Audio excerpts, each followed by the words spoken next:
Avant de commencer l'enseignement, que voulez-vous dire aux enfants de Dieu qui vous regardent depuis leur domicile? Qu'est-ce que vous avez à leur dire juste avant de commencer l'enseignement de cet après-midi? Peut-être déjà que, comme pouvait dire Jésus à Marie, qu'elle avait choisi la bonne part. Vous avez choisi la bonne part d'être avec nous cet après-midi et il n'y a pas de hasard.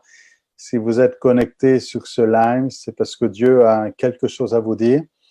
Et il faudrait surtout pas que cet après-midi soit un après-midi qui ne serve à rien.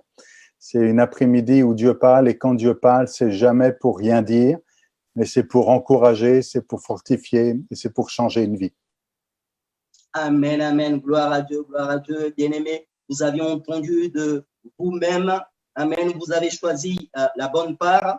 Et vraiment, je vous encourage à prendre un cahier, un stylo, de quoi noter pour écrire. Cet enseignement est très important et il faut que tu puisses écrire pour ne pas oublier. Parce que souvent, on dit que non, on va écouter simplement, on ne va pas oublier. Mais il faut écrire. C'est très important. Moi, quand je vais au temple, je viens avec mon stylo et un cahier. Et mon père spirituel m'a toujours enseigné qu'il faut toujours venir avec un stylo, un cahier pour pouvoir noter, surtout quand il s'agit des enseignements comme cela. Amen. Je vais laisser la parole à l'homme de Dieu pour l'enseignement de cet après-midi. Et je vous souhaite un très bon enseignement au nom de Jésus. À tout à l'heure.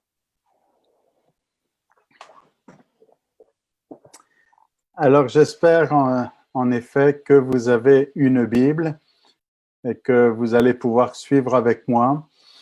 On ne va pas aller, si vous le permettez, dans un enseignement formel et direct, mais plutôt un petit peu comme l'apôtre Paul lui-même le faisait d'ailleurs. Vous savez, on lit dans le livre des Actes des Apôtres que pendant 2 ans, dans cette maison à Antioche, il a enseigné. Et le verbe enseigner ici en grec, c'est le verbe dialogeo, c'est-à-dire dialoguer. Et l'enseignement n'était pas un enseignement juste d'une manière, il y a le maître qui parle et les disciples écoutent, mais ça se fait dans un dialogue. Et c'était comme ça assez souvent au temps de Jésus. D'ailleurs, Jésus lui-même, lorsqu'il enseigne ses disciples, il pose souvent des questions. N'avez-vous pas entendu dire que? Ne savez-vous pas que? Que pensez-vous de? Et donc, en posant des questions, il suscite une réaction. Il y a aussi des paraboles qui sont là pour nous amener à réagir. Il y a des paraboles qui disent, mais comment est-ce que quelqu'un qui a travaillé toute une journée peut avoir le même salaire que celui qui a travaillé juste 1 heure? Ça fait réagir, ça amène à questionner et ça amène donc à un dialogue. Et ça pousse à une question et ça amène à une réponse. Donc, l'apôtre Paul avait l'habitude d'enseigner comme ça, Jésus enseignait comme ça, et j'aimerais pouvoir aller un petit peu dans ce style d'enseignement, c'est-à-dire pas dans quelque chose de passif, où vous écoutez pendant un certain temps, et puis vous êtes juste des spectateurs, mais nous ne sommes pas appelés à être des spectateurs, nous sommes appelés à pratiquer, à mettre en œuvre et à agir. Et donc, pour que ça puisse être efficace, puisque nous sommes sur Facebook, vous avez un chat sur Facebook, n'hésitez pas, donc je vais regarder de temps en temps sur l'écran ici, mais n'hésitez pas à réagir, à poser des questions s'il y a des choses qui n'ont pas été claires, s'il y a des choses qui nécessitent de plus d'élaboration, eh bien, n'hésitez pas à écrire là-dessus. Alors, c'est un peu ça et on va se laisser conduire et diriger cet après-midi. Donc, il y a une première partie aujourd'hui, une deuxième partie demain. Dans la première partie, on va aller davantage sur le mot enraciné et l'importance d'être enraciné dans les Écritures. Et peut-être que demain, enfin certainement demain, on ira plus dans un côté pratique, c'est-à-dire aller voir comment on peut aller en profondeur dans les Écritures et plus les racines sont profondes et plus ce sera solide. Vous connaissez la parabole du semeur et on pourrait peut-être commencer par là. Eh bien, dans cette parabole du semeur, on pourrait la prendre dans Luc, par exemple, Luc chapitre 8. Je vous laisse le temps de chercher dans votre Bible. Moi, je l'ai dans mes notes là sur l'écran et dans une Bible numérique aussi. Donc, Luc chapitre 8, c'est une parabole qu'on connaît bien, hein, enfin, qu'on pense bien connaître. Vous savez, je fais une série de capsules sur YouTube qui s'appelle « Comprends-tu ce que tu lis ?» Et si vous êtes curieux, vous pouvez aller écouter ces capsules. Donc, c'est sur la chaîne YouTube, c'est youtube.com/Jonathan Berceau. Et là, sur cette chaîne YouTube, il y a ces capsules « Comprends-tu ce que tu lis ?» où des fois, j'insiste sur le fait qu'il y a un verset qu'on semble bien connaître et pourtant, on le comprend de travers, ou on l'avait mal compris, ou on l'a compris en surface et on n'est pas allé en profondeur. Mais dans ce que l'on veut faire aujourd'hui, nous voulons aller chercher de la profondeur. Alors, dans cette parabole du semeur, il est dit qu'un semeur sortit pour semer de la semence et il y a différents terrains qui sont là. Une partie tomba donc le long du chemin, les oiseaux du ciel la mangèrent. Une autre partie tomba sur le roc. Quand elle fut levée, elle sécha parce qu'elle n'avait point d'humidité. Je lis ici dans la nouvelle édition de Genève. Ensuite, une partie tomba au milieu des épines. Les épines crurent avec elle et l'étouffèrent. Une autre partie tomba dans la bonne terre. Quand elle fut levée, elle donna du fruit au centuple. Et Jésus va donner un petit peu l'explication parce que justement, cette parabole a suscité la curiosité et les disciples se sont dit, mais on n'a pas tout compris ou on n'est pas sûr d'avoir tout compris. Alors, voilà ce que les disciples vont lui demander, verset 9, les disciples lui demandent ce que signifie cette parabole et il répond, il vous a été donné de connaître les mystères du royaume de Dieu. Et il dit au verset 11, voici ce que signifie cette parabole. Alors, j'aimerais juste rester sur un point, c'est sur celui évidemment des racines, puisqu'on est dans enraciné. Au verset 13, ceux qui sont sur le roc, ce sont ceux qui entendent la parole, la reçoivent avec joie, mais ils n'ont point de racines, ils croient pour un temps et ils succombent au moment de la tentation. Et c'est triste de considérer qu'ici, comprenez bien, il s'agit de gens qui croient. Il ne s'agit pas de gens qui n'ont pas reçu la parole. C'est des gens qui ont reçu la parole, qui ont reçu Jésus dans leur vie comme maître et sauveur, qui ont accepté l'évangile, un évangile de salut, qui les ont amenés donc au salut, et ils ont reçu cette parole avec joie. Donc il y a une joie du salut ici, il y a quelque chose de formidable qui s'est produit, ils sont sauvés, ils sont heureux, ils ont reçu cette parole avec joie, mais c'est sur le roc. Et en fait, le roc, si on veut utiliser une analogie ou une métaphore ici, le roc, c'est un gros morceau qui prend la place, qui prend beaucoup de place et qui empêche d'avoir de la bonne terre, puisque ça vient ici un morceau inutile dans ce terrain-là, puisque ça ne produit rien et au contraire, ça va donc empêcher cette semence d'avoir des racines. Et parce qu'il n'y a pas de profondeur et qu'il n'y a pas de racines, eh bien, quand le soleil vient et quand la chaleur du jour vient, eh bien, cette plante va sécher. Et Jésus dit, ce sont ceux qui entendent la parole, qui la reçoivent avec joie, mais parce qu'ils n'ont pas de racines, eh bien, ils croient pour un temps. Et c'est triste de considérer qu'il y a des frères et sœurs qui peuvent faire partie de cette section, c'est-à-dire de ceux qui croient pour un temps. Et si vous n'avez pas de racines, vous êtes dans cette catégorie-là de ceux qui croient certes, mais est-ce que c'est pour tout le temps ou est-ce que c'est pour un temps? Et c'est quand la difficulté vient, quand le soleil vient, quand la chaleur vient, eh bien qu'on voit ceux qui ont des racines et ceux qui n'en ont pas. Quand on a de la profondeur et quand on est enraciné dans les Écritures, on est capable de faire face à des temps difficiles, mais quand on n'a pas cette profondeur et quand on n'est pas enraciné, eh bien, il succombe au moment de la tentation. La profondeur et le fait d'être enraciné dans les Écritures nous rend inébranlables, nous rend forts, nous rend solides, et donc vous comprenez la pertinence et l'importance que d'être enraciné dans les Écritures. On ne peut pas vivre une vie de chrétien superficielle.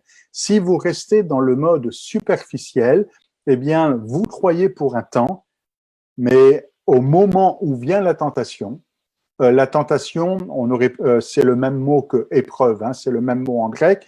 Au moment où vient l'épreuve, où vient la tentation, où vient le test, hein, des fois quand on passe un examen, on dit on passe une épreuve de français, une épreuve de maths.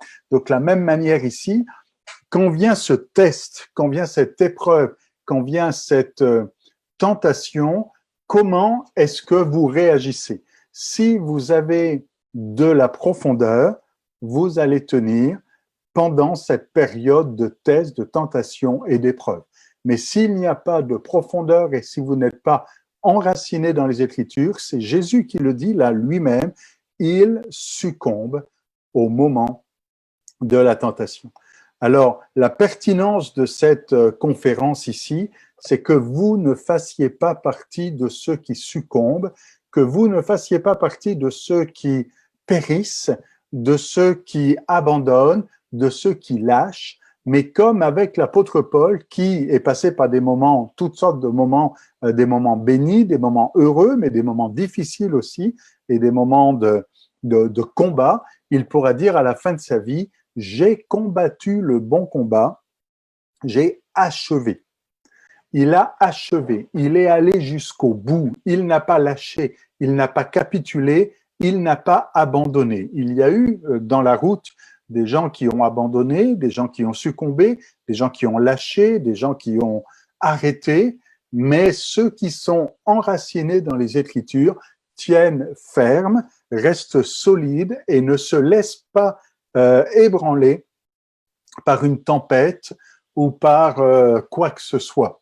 Donc, vous comprenez pourquoi c'est important d'être enraciné. Le contraire d'être enraciné, eh bien, c'est ne pas avoir de racines, ou alors des toutes petites racines superficielles.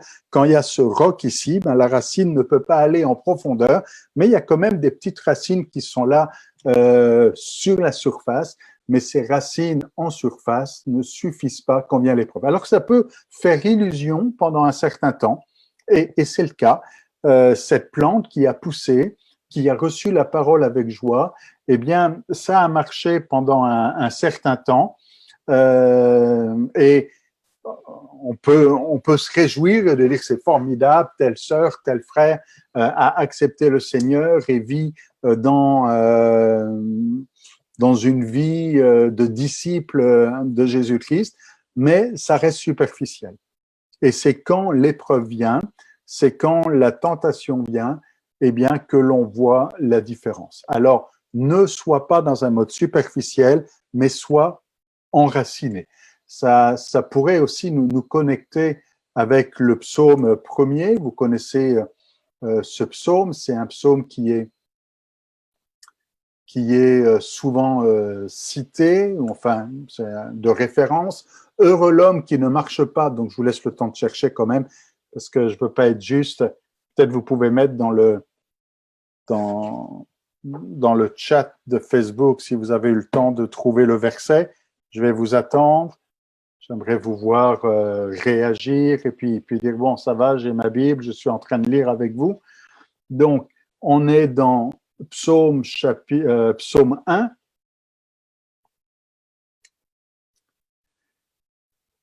Heureux l'homme qui ne marche pas selon le conseil des méchants, où il y a un décalage entre le moment où je le dis et le moment où ça passe sur Facebook. Alors, je vais vous laisser le temps de réagir.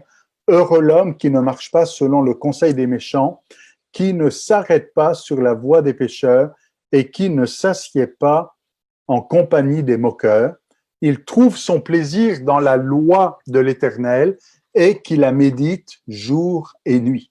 Il est comme un arbre planté près d'un courant d'eau qui donne son fruit en sa saison et dont le feuillage ne flétrit point. Tout ce qu'il fait, lui, réussi. Il n'en est pas ainsi des méchants qui sont comme la paille que le vent dissipe. Et là, on est exactement dans le thème de notre conférence. Je ne fais pas cas du premier verset, mais à partir du chapitre 2, on a quelqu'un qui trouve son plaisir dans la loi de l'Éternel. Et on sait que dans l'Ancien Testament, l'expression la loi de l'Éternel, eh bien, ça veut dire la parole. Hein. C'est la Torah, le Pentateuque, les 5 premiers livres de la Bible, eh bien, sont considérés comme étant la loi. Et quand on veut faire référence à la parole de Dieu d'une manière générale ou à la Bible, en tout cas, quand on a écrit ce texte-là, le Nouveau Testament n'existe pas, hein, évidemment. Donc, quand on veut faire référence aux Écritures, on dit la loi de l'Éternel, c'est ça les Écritures. Donc, la Bible, les Écritures de l'époque, ils trouvent plaisir dans la loi de l'Éternel, ils trouvent plaisir dans les Écritures. Et pas simplement qu'ils trouvent plaisir d'une manière superficielle, mais il va chercher de la profondeur, puisqu'il est dit, il la médite jour et nuit. Et prendre plaisir dans les Écritures, avoir du plaisir à lire la Bible et de dire « Waouh, c'est formidable, ce passage me fait du bien » ou alors j'ai écouté une prédication, je suis allé à l'église, j'ai eu un enseignement qui m'a encouragé, qui m'a fait du bien, c'est formidable, mais ça suffit pas. Il faut aussi méditer. Il faut pas simplement rester en surface et de recevoir la nourriture que l'on vous donne, parce que c'est pas ça être enraciné dans les Écritures. Être enraciné dans les Écritures, ce n'est pas se nourrir de l'enseignement des autres et vivre constamment sur les prédications que quelqu'un d'autre peut vous donner. Être enraciné dans les Écritures, c'est être capable de prendre sa Bible et d'aller chercher soi-même la nourriture dont on a besoin. Alors évidemment, quand on est invité à manger chez quelqu'un, on apprécie manger la nourriture que l'on nous donne, mais quand on va chercher, eh bien, de nous-mêmes la nourriture, c'est encore meilleur. C'est un petit peu ce proverbe chinois qui dit si tu donnes un poisson à quelqu'un, eh bien tu lui as donné à manger pour une fois, mais si tu lui apprends à pêcher, eh bien il va manger pour toute sa vie. De la même manière, il ne faudrait pas que le peuple de Dieu soit des gens qui ne savent pas faire à manger et qui se contentent de la nourriture qu'on leur donne, mais qui soient capables d'aller se nourrir eux-mêmes en lisant les Écritures et aller chercher de la profondeur dans les Écritures. Et c'est ce qui se passe ici dans le psaume 1er, avec cet homme qui trouve son plaisir dans la loi de l'Éternel et qui la médite jour et nuit. Il la médite. La méditer, ça veut dire quoi? Ça veut dire qu'il la repasse sur son cœur. Il y pense. Il est connecté avec cette parole. C'est pas comme l'apôtre Jacques pouvait le dire dans son épître, quelqu'un qui a un auditeur oublieux, ça rentre par une oreille et ça ressort par l'autre, mais c'est quelqu'un ici qui entend et qui reçoit cette parole et qui la médite, qui s'en nourrit et qui va aller chercher justement de la profondeur dans les Écritures. Et quand on va chercher de la profondeur dans les Écritures, ça ne se passe pas comme ça en un instant. Chercher de la profondeur, ça prend du temps. Si vous voulez aller chercher et creuser un puits pour avoir de l'eau, eh bien, il faut aller creuser profond pour avoir de l'eau, mais ça prend du temps. Ça se fait pas en quelques secondes. Il faut creuser et plus vous allez profond et plus ça va prendre de temps. Et méditer, c'est creuser. D'ailleurs, on le dit en français, hein, c'est une expression française, quand on dit on va creuser un sujet, ça veut dire on va approfondir un sujet. Eh bien, quand vous lisez la Bible, ne vous contentez pas de la lire en surface, mais creusez la parole de Dieu, approfondissez votre lecture, allez chercher de la profondeur dans cette lecture afin d'être enraciné et que les racines soient profondes. Alors, c'est quelqu'un qui médite, c'est quelqu'un qui réfléchit, c'est quelqu'un qui pense, c'est quelqu'un qui repasse sur son cœur jour et nuit. Et en insistant avec jour et nuit, on comprend que c'est pas juste une fois par semaine, c'est pas juste le dimanche quand c'est la réunion ou quand il y a une réunion de jeunesse ou à telle heure ou à tel autre moment, mais c'est vraiment quelque chose de régulier, quelque chose de... C'est un style de vie. C'est jour et nuit, c'est constant, c'est permanent. C'est pas quelqu'un qui pense à la parole de temps en temps, mais il y pense tout le temps. Il vit de la parole, il se nourrit de la parole. On a l'habitude de dire que la parole de Dieu est une nourriture pour nous, et c'est vrai, et c'est une bonne analogie, et c'est un bon exemple, mais il faut reconnaître que des fois, l'exemple ne marche pas dans la vie de plusieurs, parce qu'on dit la Bible, c'est une nourriture, mais pourtant, il y en a qui ont l'air de manger qu'une fois par mois ou qu'une fois par semaine. Si c'est une nourriture, c'est le pain quotidien. Cette nourriture, c'est un pain quotidien, c'est-à-dire le pain de tous les jours, une parole que l'on médite jour et nuit. Alors, celui qui trouve son plaisir dans la loi de l'Éternel et celui qui médite donc cette parole jour et nuit, il est comme un arbre planté près d'un courant d'eau. Et on comprend qu'il y a un arbre et il y a un courant d'eau. Et le rapport entre l'arbre et le courant d'eau, c'est qu'il y a une connexion qui va se faire entre cet arbre et ce courant d'eau qui amène de la fraîcheur et qui amène de la vie. Et comment ça fonctionne? Ben, c'est pas les racines, c'est les racines qui vont aller chercher eh bien, cette eau dont il a besoin. Et c'est l'image qu'on a dans les versets suivants. Alors, il est dit, il donne son fruit en sa saison et le feuillage ne se flétrit point. Ça veut dire que même si le soleil est dur, contrairement à cette plante eh bien, de la parabole du semeur, même si le terrain est dur, même si le soleil est fort, même si l'épreuve est là, son feuillage ne flétrit point. Et la vie d'un chrétien inébranlable, la vie d'un chrétien enraciné dans les Écritures, c'est quelque chose de stable. Et la stabilité, c'est important. En fait, plus vous avez de profondeur et plus vous avez de stabilité. On pourrait prendre des exemples très naturels. Quelque chose qui a de la profondeur, eh bien, ne va pas bouger s'il y a du vent. Mais moins il y a de profondeur et plus ça va bouger.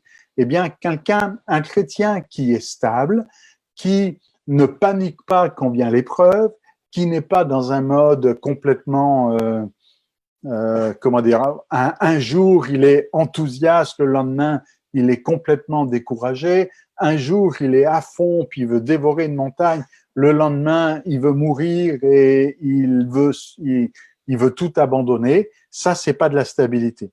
La stabilité, c'est celui dont le feuillage ne flétrit pas et qui reste là, eh bien, dans le modèle que le Seigneur lui a donné, il reste stable. Et la stabilité ici dépend de la profondeur. Et plus vous serez enraciné dans les Écritures, plus vous aurez de la profondeur dans les Écritures et plus il y aura de la stabilité dans votre vie. Donc, on pourrait dire que c'est un bon symptôme et ça permet quelque part eh bien, d'avoir une évaluation si votre vie est stable, si vous vivez votre vie chrétienne d'une manière stable, quelles que soient les difficultés, que ça aille bien ou que ça n'aille pas bien. Vous lisez pas la Bible seulement quand ça va bien ou seulement quand ça va pas bien, mais c'est stable. Vous êtes dans la joie, c'est stable. Vous êtes dans la paix, c'est stable. Vous êtes dans cette relation avec Dieu, c'est stable. Et cette stabilité vient de la profondeur. Et on a le verset suivant qui dit « Tout ce qu'il fait, lui réussit ». Et il faut reconnaître que c'est ce genre de verset qui est très populaire parce que c'est ce que désire le cœur de l'homme. Tout ce qu'il fait, lui réussit. Et on aimerait pouvoir dire, ou pouvoir donner la recette, et je suis sûr que si on faisait ce genre de conférence, les 5 clés pour réussir dans tout ce que vous faites, eh bien, on va dire, waouh, moi, je veux ce genre de choses et je veux moi aussi pouvoir dire tout ce que je fais réussit. Mais comprenez que tout ce qu'il fait lui réussit parce qu'il y a eu les étapes précédentes. Ça n'arrive pas par hasard. Et c'est la répercussion ou la conséquence, eh bien, de cet enracinement. Parce qu'il médite la parole de Dieu, parce qu'il est enraciné dans les Écritures, tout ce qu'il fait réussit. Il y a ici un prix, on pourrait dire ça ainsi, ou une conséquence directe. Il y a un bienfait quand on est enraciné dans les Écritures et qu'on est quelque part connecté avec le Seigneur, parce que on le verra, être enraciné dans les Écritures, c'est être enraciné en Christ, être enraciné en Dieu d'une certaine manière aussi, parce que les Écritures, évidemment, Christ est la parole, être enraciné dans les Écritures, eh bien, c'est reprendre un petit peu cette expression de l'apôtre Paul, nous sommes en Christ. Et plus il y a cette intimité entre le chrétien et les Écritures, plus il y aura d'intimité entre le chrétien et son Sauveur et son Seigneur, Christ, et plus il y aura d'intimité entre le chrétien et le Saint-Esprit, qui a inspiré cette écriture et qui nous amène à nous révéler cette écriture, et plus il y aura d'intimité entre le chrétien et son créateur, donc avec toute la Trinité. Comprenez donc que tout ce qu'il fait lui réussit est la conséquence directe de cela. Et on pourrait prendre un autre passage bien connu aussi, mais vous allez voir qu'on a le même vocabulaire qui est là, c'est le début de Josué. Donc Josué, chapitre 1er, Moïse vient de mourir, Dieu est en train de parler à Josué pour venir le qualifier comme maintenant celui qui va diriger le peuple, et il dit « Je ne te délaisserai pas, je t'abandonnerai pas, je serai avec toi ». Et au verset 6, donc Josué, chapitre 1er, verset 6, je vous laisse le temps de tourner les pages de votre Bible et de trouver ça.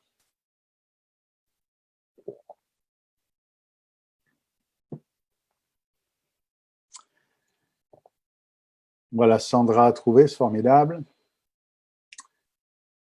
Josué, chapitre 1er, verset 6, « Fortifie-toi et prends courage, car c'est toi qui mettras ce peuple en possession du pays que j'ai juré à leur père de leur donner. Fortifie-toi seulement et bon courage en agissant ainsi fidèlement selon toute la loi. » Donc, on revient à cette expression, la loi de Moïse ici. Alors, évidemment, on est dans... toute la Bible n'est pas écrite à ce moment-là, mais la loi est là. Mon serviteur que mon serviteur t'a prescrite, ne t'en détourne ni à droite ni à gauche, afin de réussir dans tout ce que tu entreprendras. Donc, on retrouve la même expression ici, réussir dans ce que l'on entreprend. Alors, si vous voulez réussir dans ce que vous entreprenez, dans tout ce que vous entreprenez, il y a une relation avec la profondeur dans les Écritures. Et plus vous serez connecté aux Écritures, et plus votre vie sera une vie de réussite parce qu'elle sera sur des bonnes racines. Alors, Dieu dit directement à Josué ici de méditer la parole, de méditer la loi de Moïse et de s'en détourner ni à droite ni à gauche. Et ça, c'est quelque chose d'important. Il dit, il ne s'agit pas seulement de lire. Il ne s'agit pas seulement de connaître. Il ne s'agit pas seulement d'être capable de réciter par cœur. Il s'agit aussi, voire surtout, de mettre en pratique. Celui qui écoute et qui ne fait pas, ça ne marche pas. Il s'agit de mettre en pratique et de ne pas se détourner de ses prescriptions, ni à droite, ni à gauche. Tu dois garder ces choses, non seulement les savoir, mais si tu dois les savoir, c'est pour les faire. Et comprenez qu'un chrétien enraciné dans les Écritures, c'est pas un chrétien qui connaît sa Bible par cœur et qui est capable, bon, je sais qu'il y en a beaucoup qui disent, moi je connais par cœur, mais j'ai jamais vu quelqu'un capable de réciter de la Genèse jusqu'à l'Apocalypse, hein. Alors que des fois, il y a un abus de langage quand on dit je connais par cœur, mais néanmoins, si vous connaissez beaucoup de versets, si vous connaissez beaucoup d'histoires, si vous connaissez beaucoup de passages, c'est bien, mais il faut les mettre en pratique. Et des fois, on a cette soif de connaissance, on a cette soif, et peut-être que certains sont dans ce cas aujourd'hui, et c'est pour ça qu'ils sont connectés sur cette conférence, et j'espère que je ne vais pas trop les décevoir, mais quand même, on va secouer un peu. Il y en a qui veulent tellement savoir sans jamais faire. Je me souviens que pendant des années, on me disait il faudrait faire un peu plus d'enseignement sur l'Apocalypse. Et j'ai résisté pendant 10 ans avant de faire une étude biblique sur l'Apocalypse qui a duré plusieurs semaines à l'église de Pentecôte de Drummondville. Et mon argument était simple en disant, vous voulez qu'on parle de choses compliquées, vous voulez qu'on aille chercher ici de la profondeur dans les choses compliquées, mais il y a des choses simples que vous connaissez, mais vous ne les faites pas. À quoi ça sert de comprendre les choses compliquées si les choses simples, vous ne les faites pas? Et vous comprenez qu'il y a des choses toutes simples. Quand Jésus dit « aimez-vous les uns les autres », c'est pas compliqué. Et vous connaissez cette parole. « Je vous donne un commandement ». C'est un commandement, c'est pas une option. C'est pas si vous le voulez ou c'est optionnel. Non, non, c'est un commandement. Dans ce commandement, c'est « aimez-vous les uns les autres ». Et on ne peut pas dire ici, oh, ça dépend de comment on comprend la Bible, ça dépend de l'interprétation, il y en a qui comprennent d'une manière, il y en a qui comprennent d'une autre. Non, non, ici, tout le monde est d'accord. Quand c'est aimez-vous les uns les autres, il n'y a pas de souci d'interprétation, il n'y a pas de polémique, pas possible de comprendre d'une manière ou de comprendre d'une autre. Il n'y a qu'une seule façon de comprendre ça, il faut aimer ton frère, aimer les uns les autres et même jusqu'à aimer son ennemi. Et ce commandement, il est tout simple, mais il faut le mettre en pratique. Donc, si tu fais partie de ce genre de chrétien qui veut comprendre, qui veut apprendre, qui veut savoir, mais qui ne fait jamais, ta connaissance ne sert à rien. Au contraire, elle devient même dangereuse pour toi. Parce que plus tu sais et tu ne fais pas, plus tu es responsable devant Dieu. Parce que Dieu te demandera des comptes, tu ne pourras pas dire « je ne savais pas ». Tu ne pourras pas dire à Dieu au jour du jugement « mais je ne savais pas ce que tu attendais de moi ». Tu sais exactement ce que Dieu attend de toi, tu sais exactement ce qu'il faut faire, tu sais exactement ce que Dieu veut que tu fasses et tu ne le fais pas. Et du coup, Dieu te redemandera des comptes.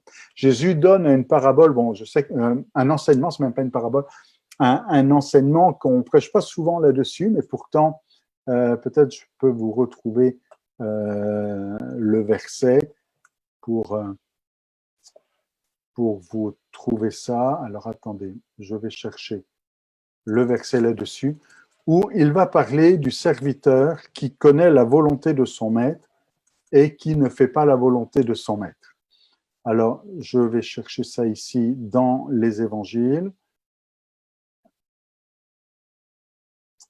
Alors, on est ici dans... Attends, avec un S, pardon. Dans Matthieu, non, on est dans Marc, on est dans Luc. J'essaie de trouver le verset en question, sinon je vais vous le dire de mémoire, où Jésus dit que celui qui connaît la volonté de son maître, et c'est peut-être que je la connais dans la Louis II, et que dans la Louis II, on n'a pas la même traduction. Donc, je vais vérifier ici, dans la Louis II 1910. Des fois, on connaît des versets dans une traduction et pas dans l'autre. Et je ne vois pas cette traduction. Bon, alors, j'ai du mal à retrouver ce verset-là, si quelqu'un veut chercher avec moi, où Jésus dit que le serviteur qui connaît la volonté de son maître et qui ne le fait pas sera battu d'un grand nombre de coups de bâton. Alors, on va dire, c'est bizarre comme verset ici, mais c'est pourtant le texte que Jésus nous donne. Et voilà, c'est Luc chapitre 12, verset 47. Je l'ai trouvé. Luc chapitre 12, verset 47.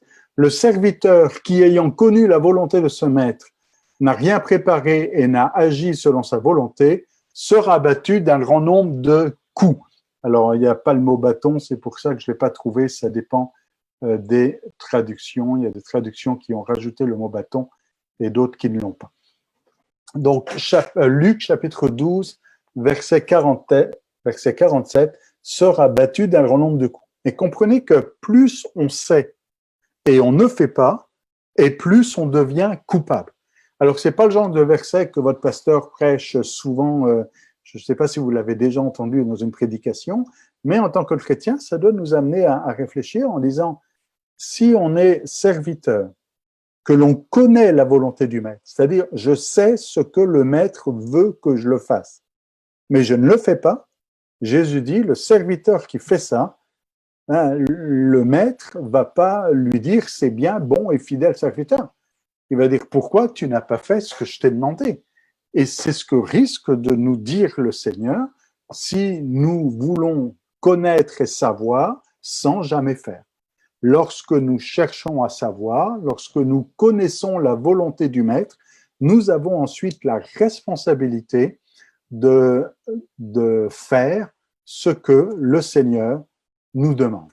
Et si on va à la toute fin de l'évangile de Matthieu, vous connaissez ces dernières paroles de Matthieu, donc on est dans Matthieu chapitre 28, Matthieu chapitre 28, verset 19, on connaît certainement ce verset par cœur, mais on connaît le début du verset par cœur.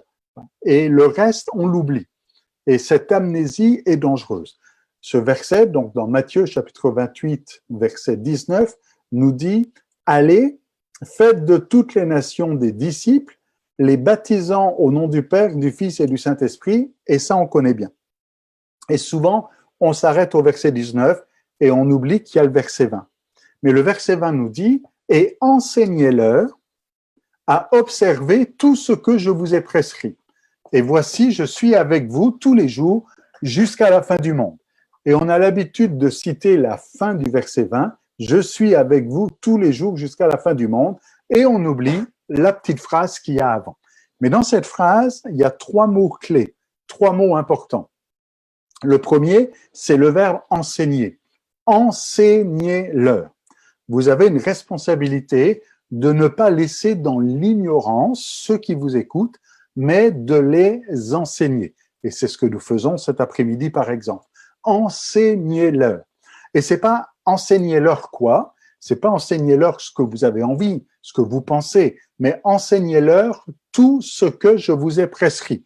C'est-à-dire, ce que je vous ai prescrit, c'est mes commandements, c'est mes ordonnances. C'est pas enseignez-leur toutes les petites histoires que je vous ai racontées où, vous savez, vous allez leur enseigner ce que Jésus a fait. Non, non. Enseignez-leur ce qu'ils doivent savoir que, donc, les ordres que j'ai donnés, les prescriptions, les enseignements, les commandements. Mais c'est pas juste enseignez-leur tout ce que je vous ai prescrit, mais c'est enseignez-leur à observer.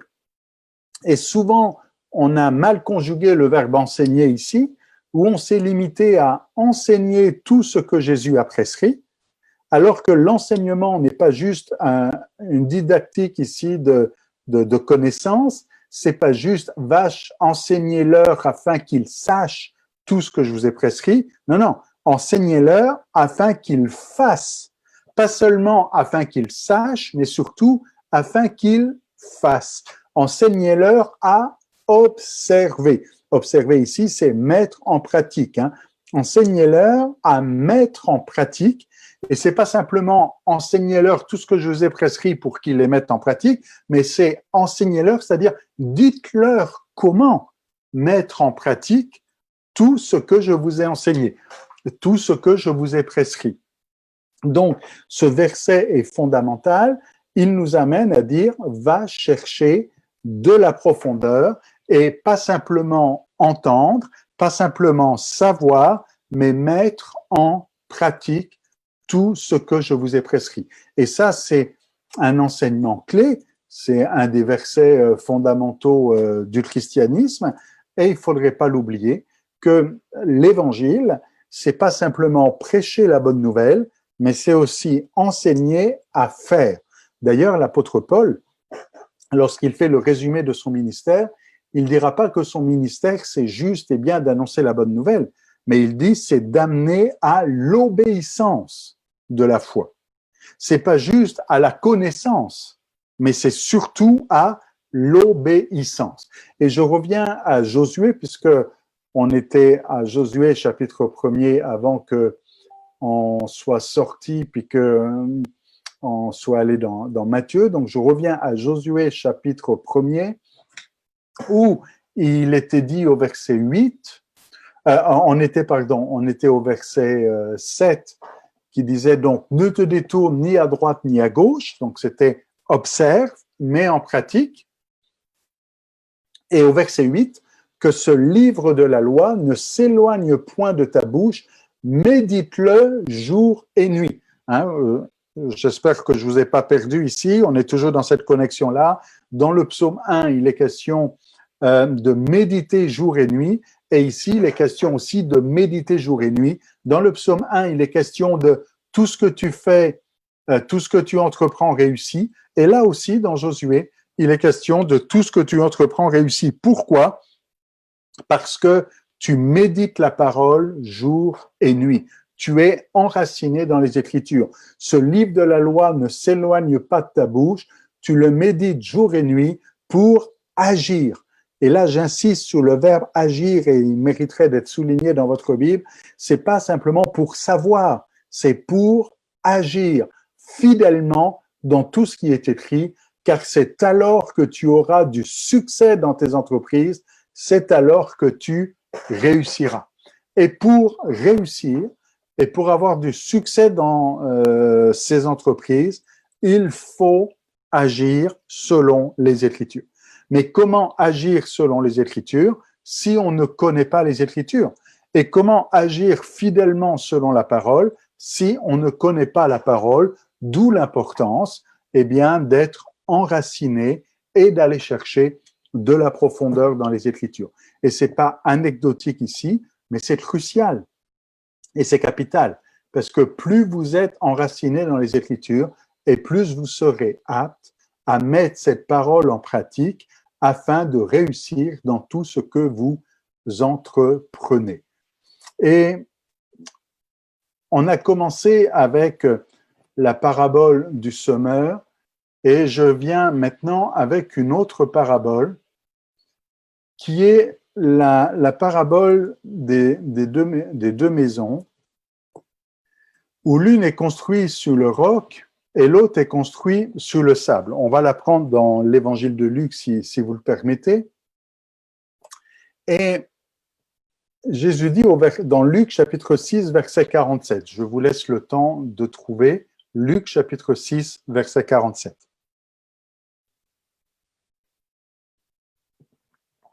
Faites le temps de faire une petite pause. Et si vous avez des commentaires, mettez-les dans le live ici. Je vais regarder les commentaires là.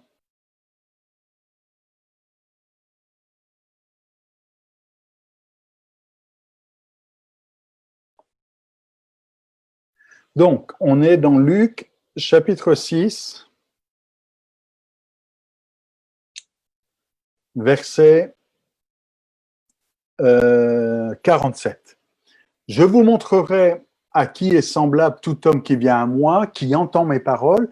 Et on a ici la même expression que dans la parabole du semeur. Cette semence sur le roc, c'est quelqu'un qui entend. Donc on comprend que entendre ici, c'est pas juste qui a entendu, mais c'est qui a reçu. Il entend, il reçoit avec joie. Quelqu'un qui entend mes paroles et les met en pratique. Il est semblable à un homme qui, bâtissant une maison, a creusé profondément et a posé le fondement sur le roc.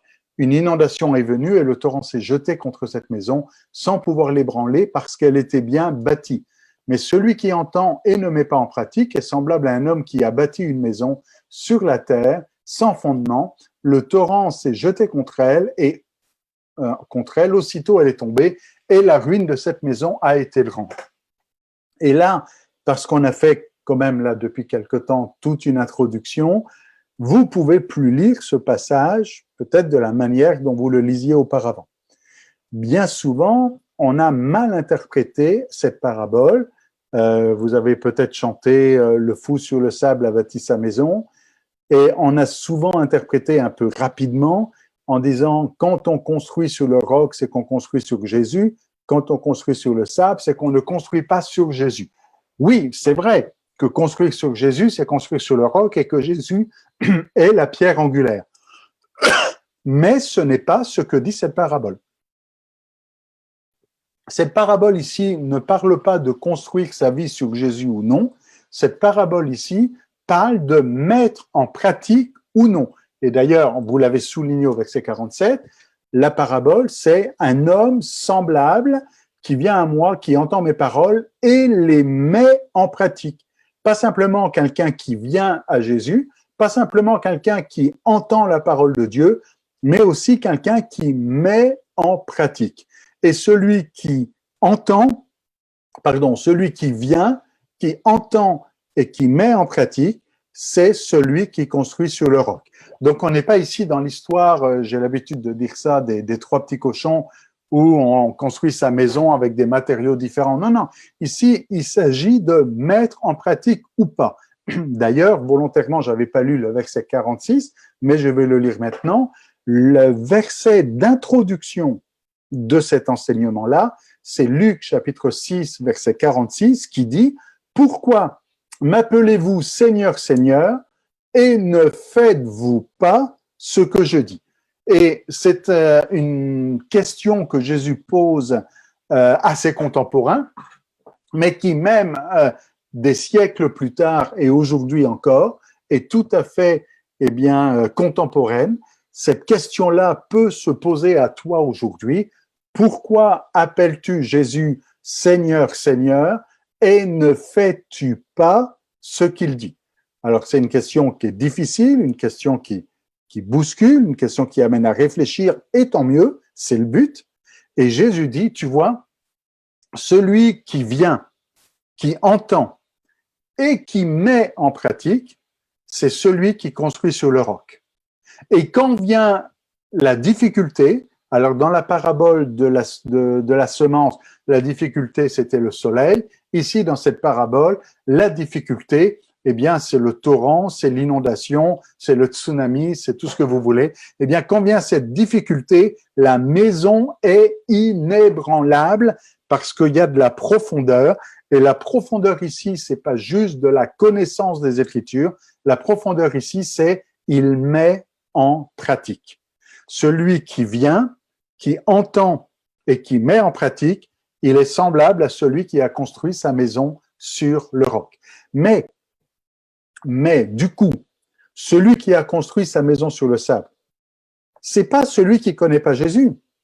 C'est la même chose que dans la parabole de la semence. Dans la parabole de la semence qui va sur le roc, et c'est Jésus lui-même qui nous donne l'interprétation, c'est quelqu'un qui a reçu la parole avec joie. Qui a reçu la parole avec joie. Et la semence a poussé pour un temps. Mais quand l'épreuve est venue, ça s'est effondré. Et là, c'est la même chose. Celui qui est construit sur le sable, c'est quelqu'un qui vient à Jésus, pour reprendre les verbes de ce passage, c'est quelqu'un qui entend la parole de Christ, qui reçoit cette parole, qui marche sa vie chrétienne et qui est là heureux de vivre sa vie chrétienne, mais comme il n'y a pas de roc, c'est-à-dire de profondeur, dès que vient la difficulté, l'épreuve et la tentation, eh bien, il s'écroule comme cette maison construite sur le sable. Donc, la profondeur, être enraciné, c'est pas juste une question de connaissance, c'est une question de mettre en pratique. Les deux sont liés. On peut pas mettre en pratique ce que l'on ne sait pas, mais par contre, on peut savoir des choses que l'on ne met pas en pratique. Donc, il faut pas juste aller chercher de la connaissance pour de la connaissance, mais il faut aller chercher de la connaissance pour une mise en pratique. Et plus vous avez de la connaissance, et plus vous avez une responsabilité de mettre ces choses en pratique. Et je reviens avec le psaume 1er et ce que Dieu dit directement à Josué, c'est alors que tout ce que tu entreprendras réussira.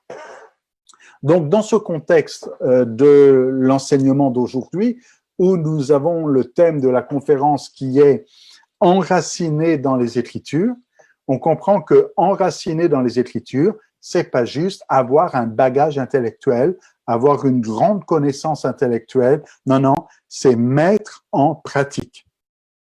Et c'est pas la peine d'aller chercher plus de bagages et plus de connaissances tant que tu n'as pas mis en pratique ce que tu sais déjà.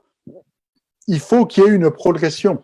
C'est pas la peine d'aller accumuler toutes sortes d'enseignements si tu ne mets aucun en pratique. Mais au fur et à mesure que tu mets ces enseignements en pratique, que tu progresses dans ta vie spirituelle, le Seigneur te révèle eh bien, de nouveaux enseignements afin que tu les mettes en pratique et qu'au travers de cette parole, eh bien, tu sois changé, transformé de gloire en gloire à l'image de Jésus-Christ. Alors, être enraciné dans les Écritures, être inébranlable, c'est avoir cette connexion avec les Écritures, avec le souci de mettre en pratique. Et lorsque vous lisez la Bible, lorsque vous prenez du temps à méditer les Écritures, il devrait toujours y avoir une section mise en pratique. Je ne sais pas comment vous fonctionnez lorsque vous étudiez les Écritures, mais souvent, des fois, on a comme un canevas, une grille de lecture où on pose des questions. Bon, qui écrit? Qu'est-ce que ce texte m'apprend? Qu'est-ce que j'apprends au sujet de Jésus dans ce texte? C'est toujours bien de voir la connexion avec Jésus dans tous les textes bibliques. Qu'est-ce que Dieu dit dans ce texte-là? Comment les personnages ou les premiers auditeurs ont réagi par rapport à ce texte? C'est bien, mais il doit toujours y avoir une section où qu'est-ce que je dois faire maintenant? Comment est-ce que je mets ce texte en pratique? Pas simplement qu'est-ce que le texte dit et avoir l'enseignement du texte, pas simplement comprendre ce que le texte enseigne, mais après, comment je mets ce texte en pratique? Et c'est une question, lorsque vous lisez votre Bible au quotidien, lorsque vous méditez la parole de Dieu, lorsque vous cherchez la volonté de Dieu dans votre vie, c'est pas simplement Seigneur, parle-moi et montre-moi, révèle-toi, je veux comprendre ce que tu voulais dire dans tel ou tel passage, ou dans l'Apocalypse, ou dans telle prophétie, ou dans tel autre encore, mais surtout, Seigneur, qu'est-ce que je dois faire avec ce passage-là? Comment est-ce que je peux mettre ça en pratique dans ma vie concrètement? Qu'est-ce que tu attends de moi? Évidemment, cette réponse va dépendre de chacun. Dans le texte, peut-être si vous lisez un texte de l'Ancien Testament, David va réagir d'une manière ou tel autre prophète va réagir d'une autre. Mais après, la question, c'est pas juste « Ah, j'ai compris ce que David a fait, j'ai compris ce que le prophète Élie a fait, ou j'ai compris ici ce qui se passe avec Amos ou avec Zacharie. » Non, non, c'est pas juste ça. C'est « Et maintenant, Seigneur, qu'est-ce que moi, je dois faire avec ce passage-là? Qu'est-ce que tu attends de moi? Comment je peux mettre ta parole en pratique? » Dieu nous a pas donné la Bible, Dieu nous a pas donné l'écriture juste pour qu'on ait une connaissance. D'ailleurs, si c'était le cas, ce serait décevant. Parce qu'il y a bien des questions dont on ne trouve pas la réponse dans la Bible. Et certains vont dire, moi, j'aurais voulu savoir ceci ou savoir cela, ou c'est pas très clair par rapport à ceci ou cela. Mais justement, le but de la Bible n'est pas de satisfaire notre curiosité et de nous apprendre tout sur tout. Le but de la Bible est de nous dire les choses importantes que nous devons mettre en pratique. L'apôtre Jean dit, par exemple, ces choses ont été écrites afin que vous croyiez que Jésus est le Christ et qu'en croyant, vous ayez la vie en son nom. C'est pas juste je vais t'apprendre quelque chose, mais cette parole qui est proclamée, qui est enseignée, a un impact, un effet qui doit transformer ta vie. Et de la même manière, lorsque vous lisez les Écritures, il ne faut pas que ce soit juste de la connaissance, mais que ce soit quelque chose qui vienne changer votre vie. Il y a, comment dire, il y a cette parole du psaume 119, et d'ailleurs on le trouve 2 fois dans le psaume 119. D'ailleurs, j'ai eu l'occasion de faire une capsule sur YouTube dans la section « Comprends-tu ce que tu lis ?» Je vais prendre le psaume 119, verset 105. Psaume 119, verset 105. un verset que vous connaissez certainement par cœur. Vous avez trouvé?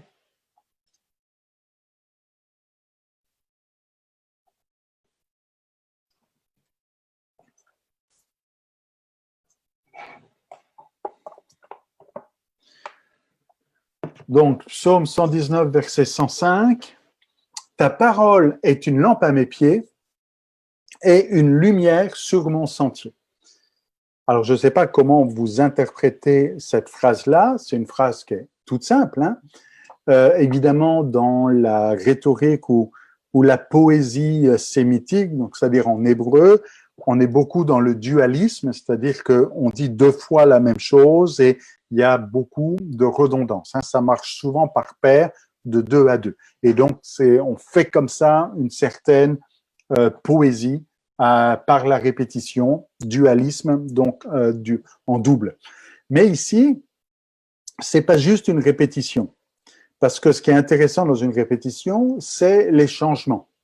Notez bien que ta parole est une lampe à mes pieds pourrait être lue d'une certaine manière, si on était moins attentif, comme synonyme de une lumière sur mon sentier. La lampe, c'est la lumière, à mes pieds, c'est sur le sentier.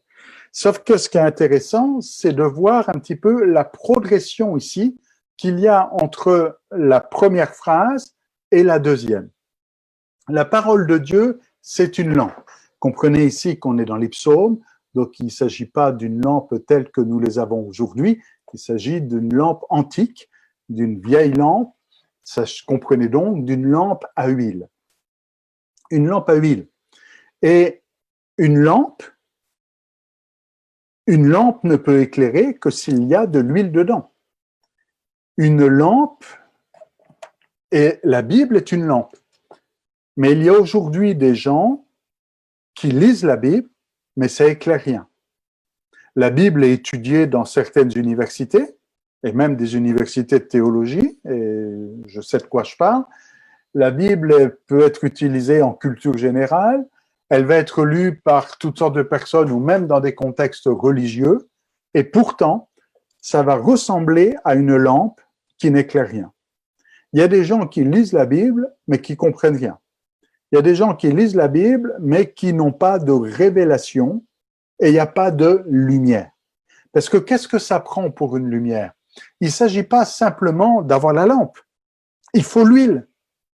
Et l'huile, évidemment, vous voyez tout de suite où je veux en venir, l'huile, c'est souvent symbolique et représentatif du Saint-Esprit. Et considérons ici l'huile comme étant le Saint-Esprit dans la lampe.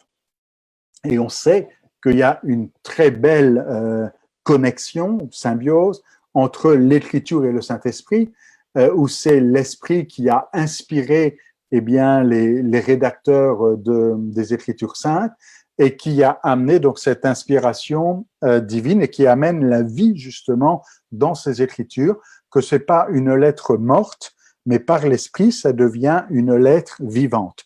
De la même manière, entre mort et vie, il pourrait y avoir ténèbres et lumière.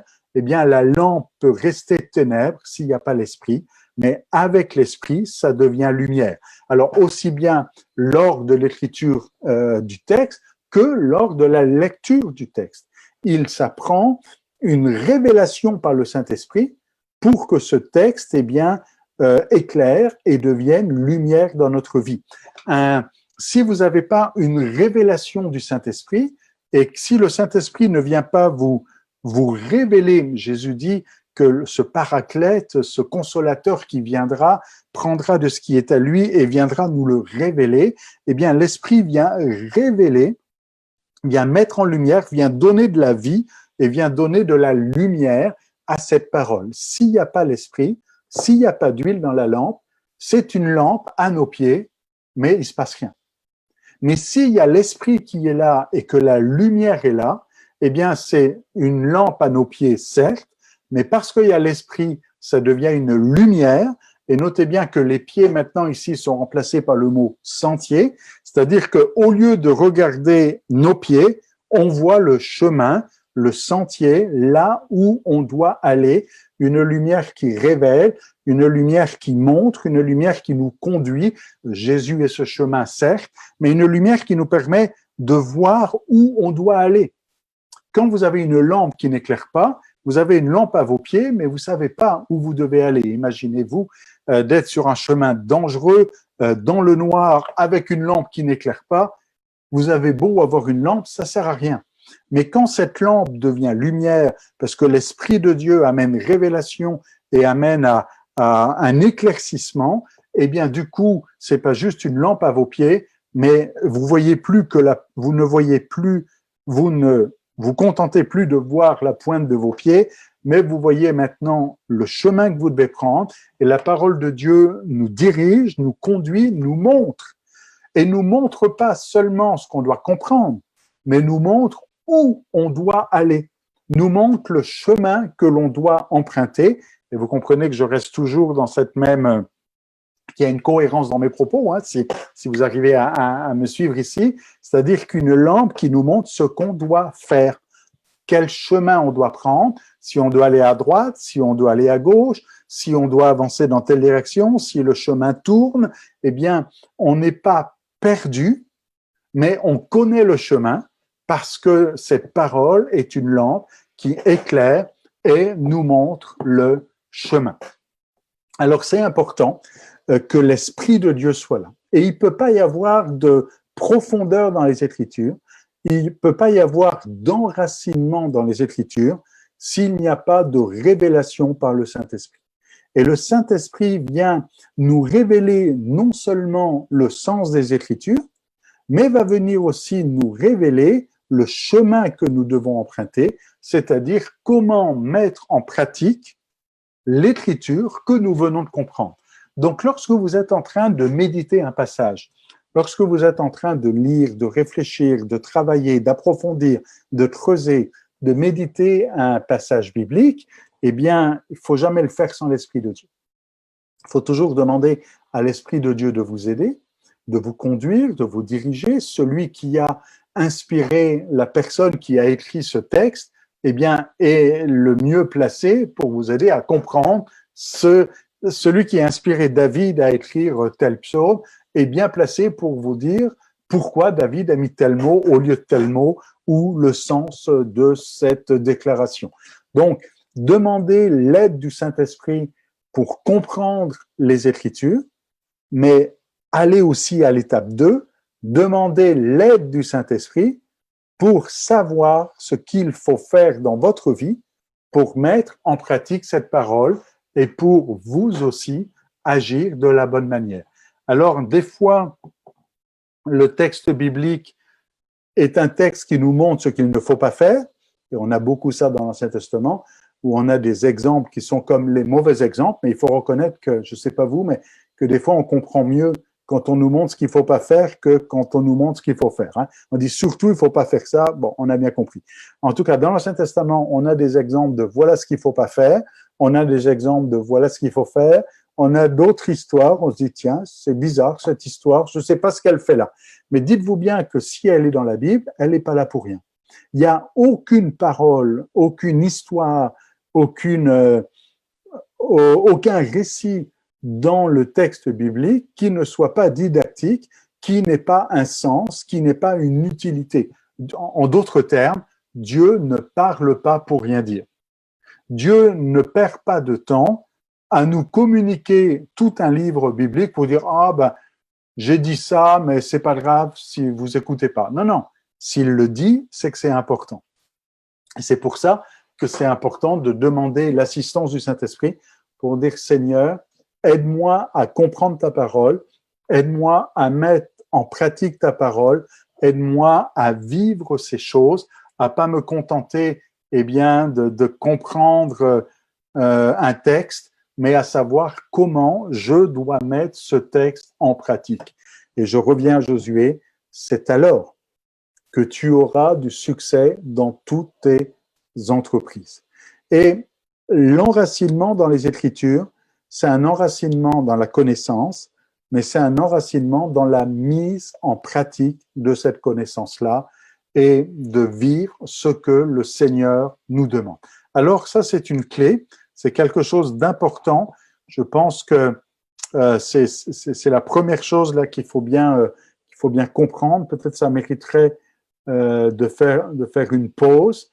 Et là, je regarde un petit peu les commentaires qui sont là et de dire si quelqu'un a une question par rapport à ce qui a été dit jusqu'à présent, ça peut être le moment de le mettre dans le chat de Facebook. Alors, avec Zoom, on a un petit délai entre le moment où je parle et le moment où ça arrive sur Facebook, mais on va patienter, donc soyez pas surpris si je mets un peu de temps à répondre à votre question. Mais si vous avez des questions, c'est le temps de le mettre maintenant. Et ça fait une petite pause avant de partir sur un autre sujet, parce que là, donc, on a conclu comme première section. Enraciner dans les Écritures, c'est pas juste connaître, mais c'est aussi mettre en pratique. On va avancer, et puis peut-être qu'à la fin, s'il y a des questions qui sont entrées entre-temps, on ira avec les questions. Donc maintenant, sur le deuxième axe ou le deuxième point, donc je vais structurer juste en 2 points cet après-midi. Demain, on ira peut-être dans plus d'exemples. Mais le deuxième point, c'est l'importance des Écritures. On est dans un temps où il faut trouver un équilibre entre, comment dire, il faut que l'Écriture garde sa place. Et c'est important de bien comprendre les Écritures. Et c'est Jésus lui-même qui pouvait dire dans Matthieu chapitre 22, verset 29. Matthieu chapitre 22, verset 29. Je vous laisse le temps de trouver. Matthieu chapitre 22, verset 29, c'est dans un contexte où, en fait, on vient poser des questions à Jésus, des questions théologiques. Vous savez, je ne sais pas si vous êtes de ce genre de personnes qui aiment poser des questions compliquées, qui disent « Oula, mais alors, si ceci, cela, comment est-ce qu'il faut comprendre tel ou tel passage ?» Et là, déjà au temps de Jésus, eh bien, on avait des Sadducéens qui voulaient savoir à la résurrection avec qui on était marié. Et Jésus dit simplement, et je vais juste à la réponse de Jésus, donc au verset 29, Matthieu chapitre 22, verset 29, Jésus leur répondit, « Vous êtes dans l'erreur parce que vous ne comprenez ni les Écritures, ni la puissance de Dieu. » Et notez bien ici que Jésus va dire qu'il est important de comprendre les Écritures et la puissance de Dieu. Et les Sadducéens ici sont dans l'erreur parce qu'ils ne comprennent ni les Écritures, ni la puissance de Dieu.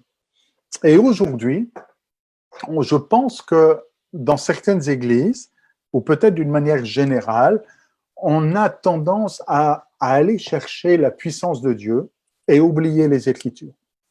Il ne s'agit pas d'aller l'un contre l'autre, parce que ça aussi, malheureusement, ça s'est produit dans d'autres milieux. Donc, il y a toujours une extrême et une autre extrême. Dans certains milieux, c'est devenu très intellectuel et on va essayer de chercher à comprendre les Écritures, mais il ne s'agit pas de les comprendre seulement, il faut les mettre en pratique, on est d'accord avec ça. Il ne s'agit pas simplement de comprendre le Saint-Esprit, il faut avoir une intimité avec lui. Donc, pas juste comprendre, mais mettre en pratique. On en a suffisamment parlé cet après-midi. Mais ici, Jésus dit, il y a comprendre les Écritures et comprendre la puissance de Dieu. Et aujourd'hui, peut-être, je ne sais pas en ce qui vous concerne, mais je me sens poussé à dire ces choses. Alors, je crois que ça concerne plusieurs qui nous écoutent. On cherche les miracles, on cherche la puissance, on cherche l'autorité, on veut voir de grandes choses se produire dans le nom de Jésus, et gloire à Dieu pour tout cela. Mais s'il n'y a pas les Écritures, il n'y a pas d'enracinement et il y a un danger. Et le danger, c'est de rester superficiel et que le jour où il y a une difficulté, vous ne lâchiez et laissez tomber. Vous dites non, quand même, il se passe des choses, il y a la puissance de Dieu. Je reviens à cette phrase, vous savez, quand on a parlé des 2 maisons, celle sur le roc et celle sur le sable.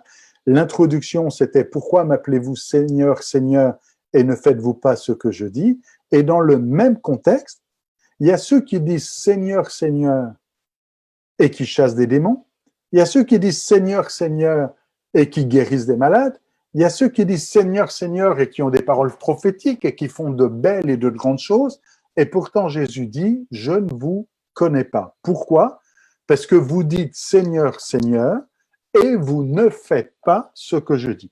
Donc, c'est pas simplement dans la puissance et l'autorité, mais c'est aussi dans les Écritures et dans la mise en pratique des Écritures. Il faut cet équilibre là-dedans et notez bien que la puissance aura d'autant plus d'efficacité lorsqu'elle est basée et appuyée sur une vraie connaissance, une connaissance de la Bible, une connaissance approfondie des Écritures. Malheureusement, bien souvent, je vais souvent en Afrique, pour ceux qui ne le savent pas, je suis né en Afrique et j'enseigne en Afrique régulièrement et je vais souvent en Afrique enseigner. D'ailleurs, le mois prochain, je serai au Burkina Faso. Il y a de belles églises dans certains cas, des églises formidables et de grandes églises, il y a de la puissance, il y a de l'autorité, mais s'il n'y a pas un enracinement dans les Écritures, dès qu'il y a une fausse doctrine qui arrive, dès qu'il y a quelqu'un qui vient avec un enseignement bizarre, dès qu'il y a un faux prophète ou un faux docteur, l'apôtre Pierre appelait les faux docteurs les pseudo-docteurs, les pseudo-enseignants, donc ceux qui se disent enseignants et qui ne le sont pas. Et on n'est plus capable de faire la différence entre le vrai et le faux, entre le vrai prophète et le faux prophète, entre le pseudo-docteur et le vrai docteur. Et il s'agit d'être capable de faire la différence. Et dans les Actes des Apôtres, il est question, puis c'est un passage que l'on cite souvent, mais quand l'apôtre Paul est passé après Thessalonique, il est passé dans cette ville de Bérée. Eh bien, on est là ici, par exemple, dans Actes chapitre 17, et on va aller retrouver le contexte ici. Acte 17, verset 10, on voit que Paul et Silas arrivent à Bérée, et que là, ils reçoivent la parole avec beaucoup d'empressement. On a toujours le même vocabulaire dans la parabole des semences. De la semence, on reçoit la parole. Ici, on reçoit la parole encore. Acte chapitre 17, verset 10. Et regardez au verset 11, ces Juifs avaient des sentiments plus nobles que ceux de Thessalonique. Donc, on est en train de faire un compliment en disant ils ont fait quelque chose de plus qu'à Thessalonique. Des choses qui est tout à leur noblesse, c'est tout à leur... ils méritent d'être loués pour cela. C'est des choses, donc des choses plus nobles que ceux de Thessalonique. On pourrait vérifier plusieurs traductions. On est ici dans Actes chapitre 17, verset 10. Et si je regarde dans plusieurs traductions ici,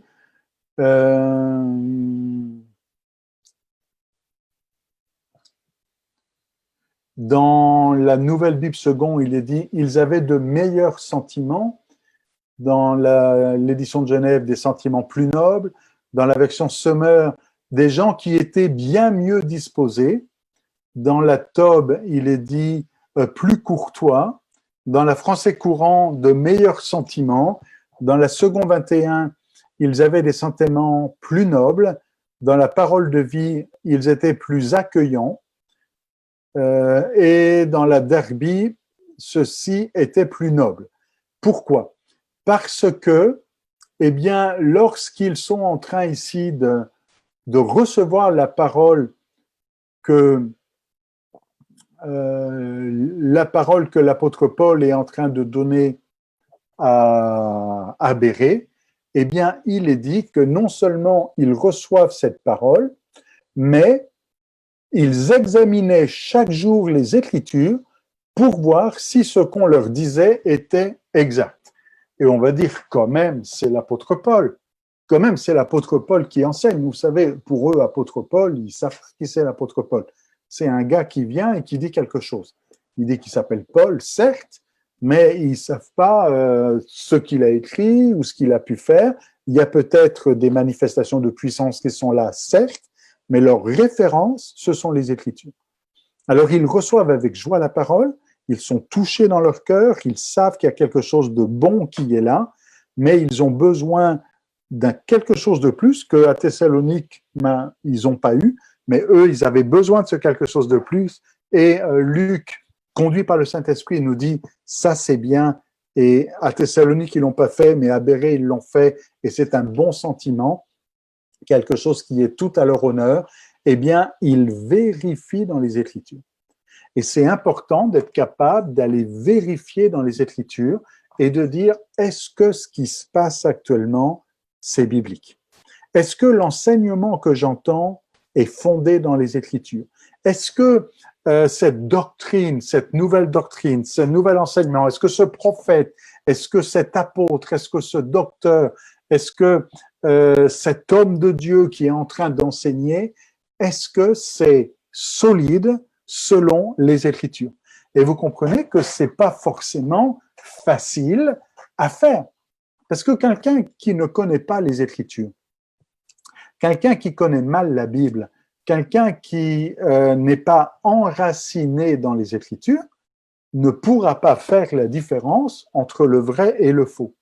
Mais celui qui est enraciné dans les Écritures, celui qui aime la parole, qui la médite jour et nuit, celui qui a cette relation avec la parole de Dieu et cette relation avec l'Esprit de Dieu qui a inspiré cette parole, saura faire la différence entre le vrai et le faux et pourra dire, il y a quelque chose qui ne marche pas.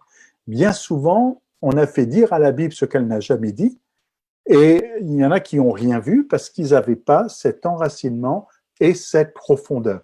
Donc, être enraciné dans les Écritures, ça nous permet de mettre en pratique et de faire la volonté de Dieu, mais c'est aussi un moyen de protection contre les tentations, les épreuves et les pièges du malin.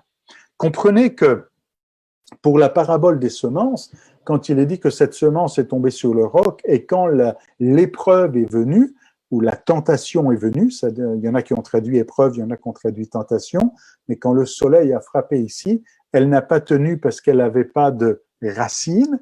Eh bien, de la même manière ici, la profondeur et l'enracinement dans les Écritures va faire la différence au moment de l'épreuve, au moment de la tentation. D'ailleurs, quand Jésus est tenté dans le désert, c'est un passage que l'on connaît bien, quand Jésus est tenté dans le désert, eh bien, la manière dont il réplique, ou dont il se défend, ou dont il combat, on va dire, Satan, c'est en utilisant les Écritures, en disant « il est écrit ». Donc, le diable, on est par exemple dans Luc chapitre 4, on l'a évidemment dans les différents évangiles synoptiques, mais dans Luc chapitre 4, vous avez vu, je privilégie Luc souvent, c'est parce que j'aime particulièrement Luc, j'ai beaucoup étudié Luc et Actes, c'est le sujet de ma maîtrise et de mon doctorat, alors c'est pour ça, mais on a le droit de le lire aussi dans Marc et dans Matthieu, il n'y a pas de problème. Donc, quand le diable lui dit « si tu es le Fils de Dieu », et notez bien que ça marche avec le verset 3, le diable dit « si tu es le Fils de Dieu ». C'est quoi l'histoire juste avant la tentation au désert? C'est le baptême où une voix se fait entendre du ciel « celui-ci est mon Fils ». Et le diable, en fait, ici, vient défier la parole qui a été entendue du ciel. La voix s'est fait entendre « celui-ci est mon fils » et le diable vient dire « si c'est vrai ça, que tu es le fils ». Vous comprenez ça? Quand le diable il vient directement sur cette déclaration, amener le doute sur ce que Dieu vient de dire. Et c'est quelque chose qu'il fait depuis le départ. et même depuis la Genèse. Et si le diable agit ainsi depuis la Genèse, et s'il continue avec la même méthode aujourd'hui encore, c'est parce que ça marche. Et c'est quoi cette méthode? C'est de mettre en cause ce que Dieu dit. D'ailleurs, c'est ce que donc je fais référence au jardin d'Éden ici, c'est ce que le serpent dit à Ève, Dieu a-t-il réellement dit? On dit, Dieu nous a dit que, et le diable dit, attends. Est-ce qu'il a vraiment dit ça? Est-ce qu'il a réellement dit ça? Donc, sa stratégie d'attaque est de remettre en cause la parole de Dieu et de nous amener à douter et à dire, est-ce que Dieu l'a vraiment dit? Et là, même avec Jésus, ici, la voix s'est fait entendre du ciel et c'était juste quelques jours avant. Enfin bon, il y a 40 jours avant ici, mais c'est au niveau du passage. Et dans le passage juste avant, la voix se fait entendre du ciel et puis c'est quand même remarquable ici, c'est Dieu qui parle directement depuis la gloire. Celui-ci est mon fils bien-aimé en qui j'ai mis toute mon affection. Et le diable arrive en disant, si tu es le fils de Dieu. Il remet en cause cette parole que Jésus vient de recevoir à son baptême. Et comment Jésus se défend? En s'appuyant sur les Écritures, c'est-à-dire ce que Dieu dit, c'est vrai. Et il dit, cette parole qui a été dite au jour du baptême est toujours vraie aujourd'hui parce que Dieu dit toujours vrai. Il y a cette fameuse déclaration du prophète qui dit « Dieu n'est pas un homme pour mentir » et c'est exactement dans cette même logique-là que Jésus va réutiliser les Écritures en disant « Il est écrit » et là, si tu es le Fils de Dieu, ordonne à ces pierres qu'elles deviennent du pain. Et Jésus dit « Mais Dieu a déjà dit « L'homme ne vivra pas de pain seulement ». Et vous le savez, puis vous l'avez certainement entendu prêcher plusieurs fois, je ne vais pas vous refaire ce genre de prédication, vous pouvez le réétudier par vous-même, mais vous savez comment, à 3 reprises, Jésus donc utilise les Écritures et utilise les Écritures pour venir donc combattre la tentation, combattre l'épreuve, combattre les pièges du malin. Et c'est important pour nous aujourd'hui, eh bien, d'avoir cette ferme assurance que ce que Dieu dit, c'est vrai, et que l'Écriture est la vérité.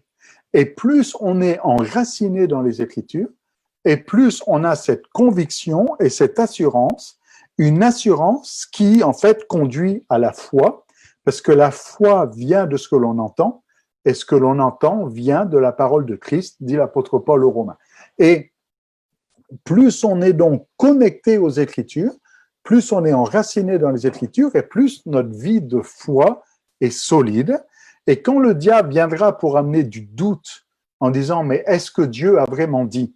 Est-ce qu'il a vraiment promis? Est-ce que vraiment on impose les mains aux malades et les malades sont guéris? Est-ce que vraiment il répond à la prière? Est-ce que vraiment il t'aime ?» C'est même la réflexion que l'on va faire à Jésus à la croix. S'il l'aime, qu'il le délivre. Et on va remettre en cause toutes ces choses, alors que Dieu avait dit « c'est mon fils bien-aimé ». Et donc, le diable va venir essayer de défaire ce que Dieu a dit. Alors c'est important, et on comprend l'importance de l'enracinement dans les Écritures. L'enracinement dans les Écritures est à la méthode de Josué et du psaume 1er, de repasser. Et méditer, c'est repasser. C'est garder ces choses constamment juste, pour ne pas justement les oublier et pour ne pas les perdre. C'est important de comprendre cela. C'est le cas par exemple de Marie. Vous savez, quand Marie a reçu plusieurs révélations au début, il y a un ange qui est intervenu, il y a eu des mages qui sont passés, il y a eu des bergers qui sont venus dire, bon, et il est dit par exemple, je prends juste un verset dans Luc chapitre 2, verset 19, que Marie gardait toutes ces choses et les repassait dans son cœur. Marie comprend que Dieu a parlé. Et là, dans Luc chapitre 2, verset 19, elle comprend que Dieu s'est révélé à ses bergers qui avaient entendu qu'un enfant était né et qu'il avait un destin particulier. Marie passe ces choses sur son cœur, mais elle n'est pas simplement touchée par cette parole-là, elle garde, et comment elle garde? Elle repasse dans son cœur. Et si Dieu a fait une promesse, si Dieu vous a parlé, si la parole de Dieu vous a touché, il faut garder ces choses et les repasser sur votre cœur et les méditer. Et plus vous méditez la parole, plus vous la gardez sur votre cœur, et plus elle devient efficace et devient l'arme absolue contre les ruses du diable. Et quand, dans Éphésiens chapitre 6, l'apôtre Paul dit que le diable veut envoyer des traits enflammés, comprenez des flèches de feu, des flèches enflammées pour venir mettre le feu, la protection à cela, c'est le bouclier de la foi. Et le bouclier de la foi marche avec les Écritures. Plus vous êtes enraciné dans les Écritures, plus votre foi est solide, parce que la foi est basée sur la parole de Dieu. Plus vous êtes enraciné dans les Écritures, plus vous avez une foi inébranlable. Sinon, vous risquez d'avoir une foi de feu de paille avec faire des exploits pendant une semaine, un an ou deux, et puis après, il n'y a plus rien. Tandis que quand vous êtes fondé dans les Écritures, vous êtes solide et le diable ne peut pas vous rejoindre, ne peut pas vous avoir pour vous faire tomber et vous faire perdre ce que le Seigneur lui-même vous a donné. Votre foi devient inébranlable parce qu'elle est enracinée dans les Écritures. La parole de Dieu, c'est fondamental. Dieu parle pour nous encourager. Vous savez, quand Dieu a parlé à Josué, on en parlait il y a quelque temps, quand Dieu a parlé à Josué, je suis convaincu que Josué n'a jamais oublié ce que Dieu lui a dit. Il ne s'est pas dit, Dieu m'a parlé au début, là, quand Moïse est mort, mais je me souviens plus ce qu'il a dit. Non, il a gardé ça toute sa vie. Et même quand il était vieux, il se souvient encore de ce que Dieu lui a dit à ce moment-là, parce que c'est un moment clé, un moment charnière. Dieu a parlé et je garde sa parole et je fais en sorte que cette parole ne meure pas, je l'entretiens comme Marie, dans Luc chapitre 2, verset 19, elle garde ces choses et les repasse dans son cœur pour les garder vivantes. Avec une autre Marie, cette fois-ci c'est dans Jean chapitre 11, vous savez c'est l'histoire de Lazare. Juste une petite phrase ici. Jésus est en train, il est arrivé, Lazare est mort, il encourage Marthe, il encourage Marie, et il va simplement dire cette phrase, ne t'ai-je pas dit que si tu crois, tu verras la gloire de Dieu. Alors nous, on s'est beaucoup focalisé sur la fin de la phrase, en disant, si tu crois, tu verras la gloire de Dieu, et le verset est formidable ainsi, et c'est vrai, et c'est bien de le garder comme ça, mais le début est important aussi. Ne t'ai-je pas dit? Et Jésus est quelque part en train de dire à Marthe, à Marie, mais à nous dire aussi à nous, est-ce que je ne te l'ai pas déjà dit? Et il doit répéter ce qu'il a déjà dit, parce qu'on est des auditeurs oublieux. Mais pour ne pas être un auditeur oublieux, il faut garder, il faut repasser, il faut être enraciné dans les Écritures pour ne pas laisser cette parole s'envoler ou les oiseaux du ciel venir prendre cette parole, mais au contraire, la garder jusqu'à son accomplissement, la mettre en pratique afin que tout ce que l'on fasse réussisse à avoir du succès dans toutes nos entreprises. Alors la parole de Dieu, c'est fondamental. Il n'y a pas de vie chrétienne sans la parole de Dieu. Il n'y a pas d'église sans la parole de Dieu. Quand on prend la vie des apôtres, si vous allez dans les actes des apôtres, ils faisaient toujours référence à la parole de Dieu. Et tout ce qu'ils faisaient trouvait justification et référence dans les Écritures. Il disait pas, ah, ben tiens, même quand Pierre a cette révélation d'une nappe qui descend, il dit pas, bon, j'ai une grande révélation, ça y est, j'ai compris, c'est formidable. Il dit non, il faut que ça marche avec les Écritures. Et justement, parce qu'il avait une mauvaise compréhension des Écritures, parce que, comprenez, avec des siècles d'interprétation dans le judaïsme, on était arrivé à cette idée qu'un juif ne pouvait pas être en contact avec un non-juif et qu'il ne pouvait pas donc rentrer dans la maison de quelqu'un qui n'était pas juif, et à combien plus forte raison, même ne pas manger avec lui. Mais pourtant, cette révélation l'a rendu perplexe. Je veux dire, quand même, c'est inhabituel que de voir ce genre de vision et d'entendre Dieu lui parler directement, le Seigneur lui parler directement, mais ça ne rentre pas du premier coup, et il y a comme une résistance. Pourquoi? Parce que comme avec Béré, il a besoin que ça corresponde avec les Écritures. Il dit, je ne veux pas juste une révélation, j'ai besoin que cette révélation fonctionne avec les Écritures. Et ça, c'est capital.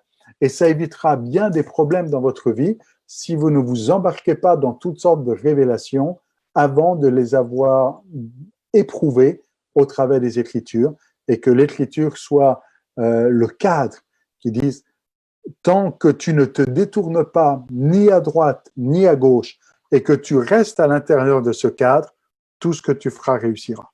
Mais si tu sors de ce cadre, et si tu vas à droite et à gauche et que tu sors de ce cadre des Écritures, eh bien, tu arrives sur un terrain dangereux qui n'est pas éclairé par la parole et qui pourrait être un terrain catastrophique. On pourrait dire les choses ainsi. Alors, la parole de Dieu, elle est fondamentale. Elle est fondamentale dans la vie du chrétien, elle est fondamentale dans la vie de l'Église, elle est fondamentale dans ta vie personnelle, pour l'avenir, pour le passé, le présent et l'avenir. Et c'est pas par hasard que Jésus est présenté lui-même, et Jean, qui écrit un petit peu son évangile après tout le monde, eh bien, revient à cet élément fondamental, il est la parole. Au commencement était la parole était auprès de Dieu, et la parole était Dieu. Et on insiste sur le fait que Jésus est cette parole, pour dire de la même manière que, eh bien, le chrétien ne peut pas vivre sans Christ. On peut pas être un chrétien s'il n'y a plus de Christ. Christ est la définition même du chrétien. C'est parce que Christ est mort, eh bien, que nous sommes sauvés. C'est parce qu'il est mort et ressuscité, parce qu'il est notre Seigneur, que nous sommes disciples. Eh bien, il n'y a pas de chrétien possible sans Christ. Et Jean va amener un niveau supplémentaire en disant il n'y a pas de chrétien sans Christ, mais il n'y a pas de chrétien sans la parole, parce que la parole, c'est Christ. Et on ne peut pas vivre sa vie chrétienne sans la parole de Dieu. Et ce serait un piège dans lequel il ne faut pas tomber. Et je sais que c'est assez facile de déraper, de devenir un chrétien superficiel, un chrétien qui ne lit pas sa Bible et qui la lit d'une manière superficielle, ou qui n'est pas enraciné dans les Écritures. Un chrétien qui n'a pas cette connexion avec la parole de Dieu, c'est quelqu'un qui n'a pas de connexion avec Christ et qui reste, eh bien, qui reçoit la parole avec joie, certes, qui peut être quelqu'un d'enthousiasme et qui va faire de belles choses pour Christ, mais comme la maison qui est bâtie sur le sable, ou comme cette semence qui est tombée sur le roc, eh bien, à la moindre épreuve, ça lâche. Et je ne sais pas, mais vous devez certainement connaître autour de vous, eh bien, de ces chrétiens qui ont abandonné, qui ont capitulé, qui ont lâché parce que ça manquait de profondeur. Et il faut vous dire, et j'aimerais vous dire, ça ne doit pas vous arriver. Et pour que ça ne vous arrive pas, vous devez chercher de la profondeur, aller chercher des racines. Ça prend du temps, les racines, ça pousse pas d'un coup, hein. Ça prend du temps, et pour aller de plus en plus profond, et peut-être que plus c'est profond, plus c'est difficile, mais plus c'est profond, plus c'est solide, et vous aurez une vie stable, une vie chrétienne stable, une vie chrétienne inébranlable, et le diable pourrait venir pour vous faire douter, eh bien vous répondrez comme Jésus l'a fait, il est écrit. Ma fondation, ma racine, elle est dans les Écritures, et rien ne peut me faire douter, même si je passe par des moments tragiques, Même s'il y a des choses que je ne comprends pas, je sais qu'il est écrit. Comme Job qui passe par des moments qu'il ne comprend pas, il dit, je sais une chose, mon Rédempteur est vivant et il se lèvera. Et il vient aux fondamentaux, il vient à ce qu'il sait, et celui qui est enraciné dans les Écritures a ses fondamentaux, et même si c'est la sécheresse, eh bien, elle est comme cet arbre qui est planté près d'un courant d'eau et dont le feuillage ne flétrit jamais. Alors peut-être voilà pour aujourd'hui, on a développé particulièrement ce point sur être enraciné, l'importance d'avoir de la profondeur, d'avoir cette connexion, d'être enraciné dans les Écritures, comment ça vient venir amener non seulement une bénédiction sur votre vie, mais aussi une protection contre les pièges du malin. Et on a bien insisté sur le fait qu'être enraciné dans les Écritures, c'est pas juste connaître et comprendre, mais c'est surtout mettre en pratique, faire, observer tout ce que Jésus a prescrit. Alors demain, dans la conférence de demain, on ira peut-être davantage sur le mot profondeur ou de dire comment est-ce qu'on comprend la parole. Parce que des fois, on peut lire quelque chose qu'on ne comprend pas ou comment on peut, avec quelques exemples, on verra comment on peut insister sur comprendre et interpréter et connaître davantage les Écritures. Alors, voilà pour aujourd'hui. Si vous réalisez que vous êtes un chrétien en danger parce que votre relation avec Christ n'est pas solide, et comment est-ce que vous le savez? S'il n'y a pas de relation avec les Écritures, ce n'est pas une relation solide. Si vous réalisez ces choses, ben c'est le temps aujourd'hui. Peut-être avec repentance de dire « Seigneur, pardonne-moi. Je suis superficiel et j'ai besoin de profondeur. » Eh bien, il faut non seulement avoir du regret, mais il faut que ça change. Il faut du concret. Il faut une action. Il faut passer à l'acte. Il faut agir. Et de dire « Seigneur, je veux aujourd'hui être enraciné. Je veux faire pousser mes racines. Je veux plus de ta parole dans ma vie. » Commencez à lire la Bible, à la lire davantage, à la lire régulièrement, à la lire tous les jours, et pas simplement à la lire, mais à la méditer, à se l'approprier, et pas simplement à la comprendre, mais à la mettre en pratique. Et si aujourd'hui vous réalisez que vous êtes un chrétien en danger, eh bien, vous savez, notre Dieu est bon.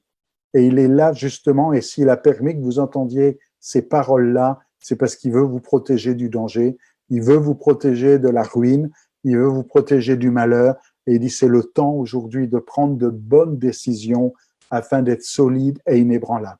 Alors si c'est votre cas, simplement priez dans votre cœur, simplement dites au Seigneur, Seigneur, tu sais, c'est de moi là dont il est en train de parler, eh bien je veux aujourd'hui prendre la résolution, la décision, et soyez vrai et ferme dans cette décision-là. Je prends la décision eh bien, d'aller chercher plus de profondeur dans les Écritures, de lire ta parole davantage, de la méditer, de la serrer sur mon cœur afin de ne pas pécher contre toi. Amen. Je laisse peut-être le frère conclure avec un mot de prière. Je vais prier, puis je vais laisser le modérateur reprendre la suite. Seigneur, je veux prier particulièrement pour mon frère, ma sœur qui est interpellé cet après-midi et qui dit « Jésus, je veux plus de toi dans ma vie. Je veux plus de ta parole, de ton onction, de ton esprit.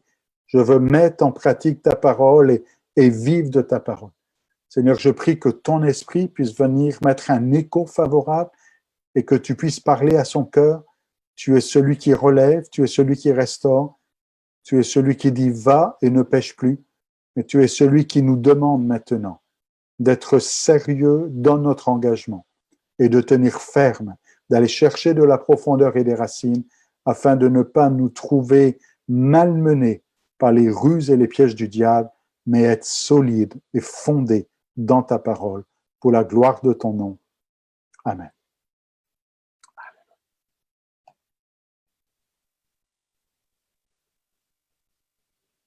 Amen, amen, amen. Gloire à Dieu pour la parole qui a été libérée ce matin. Merci beaucoup, pasteur Jonathan Berceau. Vraiment, merci pour ce moment de qualité que nous avons pu passer dans la parole de Dieu et on se donne rendez-vous demain après-midi à 16h. Amen. Gloire à Dieu. Est-ce que quelqu'un peut acclamer la parole de Dieu? Acclame la parole de Dieu chez toi, là où tu es. Acclame fort la parole de Dieu. Oh, gloire à Dieu, gloire à Dieu. Oh Seigneur, nous acclamons ta parole. Merci Père, merci Papa pour ce merveilleux moment. Au nom de Jésus.